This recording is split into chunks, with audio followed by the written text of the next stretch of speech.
थोड़ा सा मैं आपसे अनुरोध करूँगा। हमारे पास एक गौ माता है, गौ माता आप देख सकते हैं यहाँ पर। और मैं ये बताने में मुझे प्रसन्नता हो रही है कि हमारे जो सामने गौ सेवक जो है विद्वान भी हैं और उनके बारे में काफ़ी जानकारी भी दी। और एक मैं कथा में सर आपके बारे में सुना कि गौ माता जो सबसे पहले गौ माता से आई है, उसके बारे में थोड़ा सा बताइए। देखिए, बात यह है कि जो गाय का पीछे का हिस्सा है ना, हम कहते हैं हमारे शरीर में 71% जल है जी।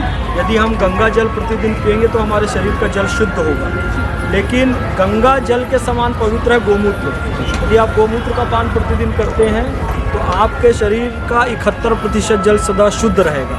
ये जो पीठ में आप कुबड़ देख रहे हैं ना गाय की, कैमरामैन थोड़ा सा, ये जो कुबड़ आप देख रहे हैं, यदि आप इसमें हाथ फेरते हैं तो आपका ब्लड प्रेशर नॉर्मल हो जाएगा। यानी हाई ब्लड प्रेशर वाला है या लो ब्लड प्रेशर वाला है, यदि आप इसके कुबड़ में हाथ फेरते हैं तो आपका ब्लड प्रेशर नॉर्मल हो जाएगा।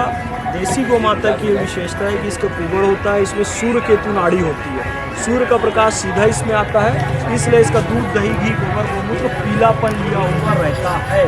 ये इसकी विशेषता है।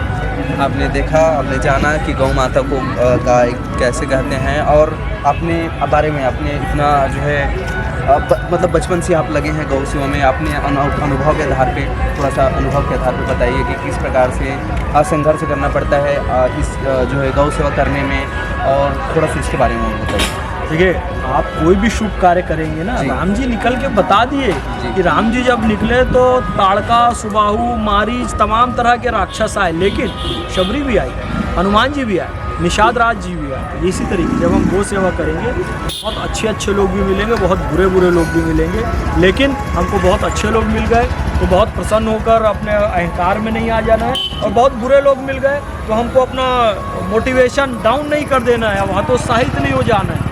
सम अपनी बुद्धि रख के गौ सेवा का कार्य करते रहना। सत्य में हो जयते, सत्य की सदा विजय होगी। गौ सेवा करेंगे, आपकी भी विजय होगी निश्चित।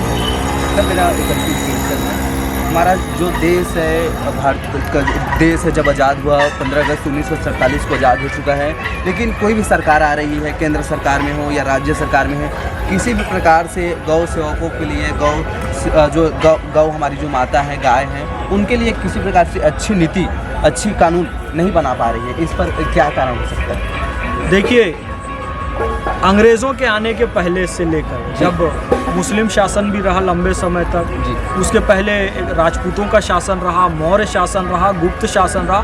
आप अंग्रेज़ों के आने के पहले का सारा इतिहास उठाकर देख लीजिए। सारे राजाओं ने, महाराजाओं ने, बादशाहों ने, किसी जाति, समुदाय, संप्रदाय के हो, सब ने गोरक्षा के लिए कानून बनाया, और गो हत्या के लिए अधिकांश राजाओं ने मृत्युदंड का प्रावधान रखा, यहाँ तक कि मुगलों ने भी। लेकिन जब अंग्रेज़ आए तो इन्होंने पहला कत्लखाना कलकत्ता में खोला, रॉबर्ट क्लाइव ने कत्लखाना खोला, 30,000 गाय वहाँ प्रतिदिन कटती थी, और उन्होंने मुसलमानों को नौकरी दी वहाँ पर, और ये प्रचारित किया कि मुसलमान गाय काट रहे हैं और वो हिंदुओं की माता है। आपने देखा, भड़काने की नीति उनकी उस समय से चालू है, अंग्रेज़ों के समय से।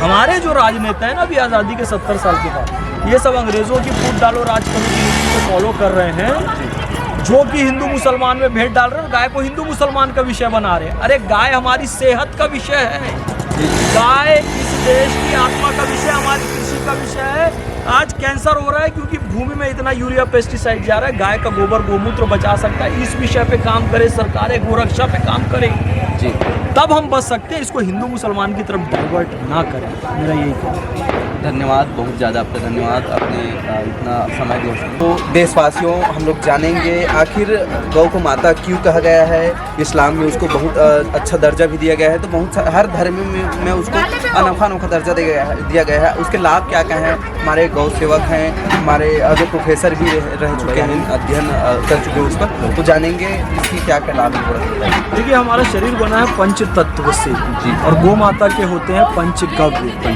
यानी हमारा शरीर बना है मिट्टी से, पानी से, हवा से, आकाश तत्व से, अग्नि से। हमारे शरीर की जो मिट्टी तत्व की शुद्धि ना, पृथ्वी की शुद्धि होती है गोबर से। गोबर जी, गोबर। हाँ। हमारे शरीर में 71% जल है, उसकी शुद्धि होती है गोमूत्र से। हमारे शरीर में अग्नि तत्व है, उसकी शुद्धि होती है गौ माता के घी से। हमारे शरीर में वायु तत्व है, उसकी शुद्धि होती है गौ माता के वायु तत्व की शुद्धि होती है दही से, और हमारे शरीर में जो आकाश तत्व है उसकी शुद्धि होती है गोमाता के दूध से। तो हमारे शरीर में जो पंच तत्व है ना, वो शुद्ध बुद्ध तभी रहेंगे जब हमारे शरीर में पंचगव्य जाएगा। और ये पंचगव्य गोमाता का ही होना चाहिए, जर्सी का भैंस का नहीं होना चाहिए। हमारे सनातन शास्त्र में 16 संस्कार बताए गए हैं, गर्भधारण, पुंसवन, सीमांतोनयन, जात कर्म, नामकरण, निष्क्रमण, अन्नप्राशन, चूड़ाकर्म, कर्णवेदन, विद्यारंभ, उपनयन, केशांत, समावर्तन, विवाह और अंत्येष्टि।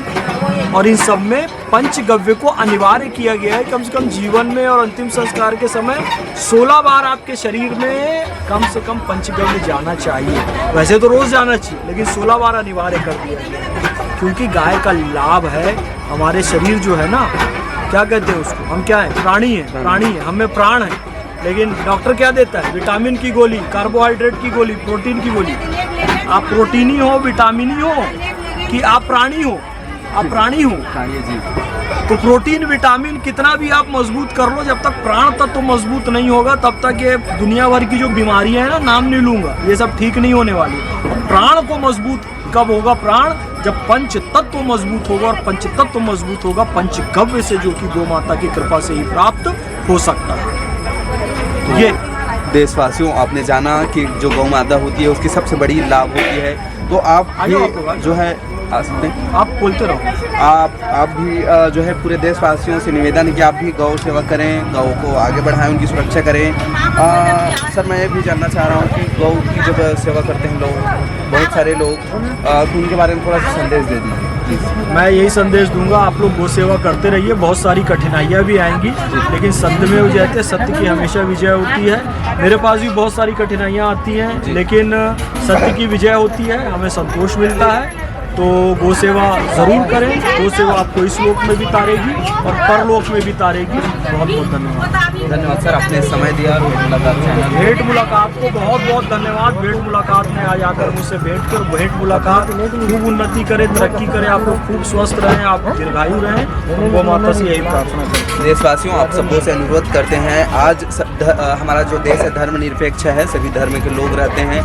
आज जो भ्रांतियाँ फैलाई जाती है, जब गौ हत्या होती है तो कहा जाता है कि मुस्लिम लोग भी इस पर शामिल हैं। मैं उनको सीधा तौर पे बोलना चाहूँगा, उस बात को मैं गलत साबित करता हूँ। ऐसा किसी प्रकार से किसी धर्म में नहीं लिखा गया है और नहीं लोग करते हैं। ये केवल राजनीति की जाती है, धर्म को बदनाम किया जाता है, लोगों को बदनाम किया जाता है। तो आप थोड़ा सा सचेत रहें, अपने विवेक का इस्तेमाल करें, ऐसा किसी भी प्रकार से लोगों पर आरोप ना करें। आप बने रहिए हमारे साथ भेंट मुलाकात में। जय हिंद, जय भारत।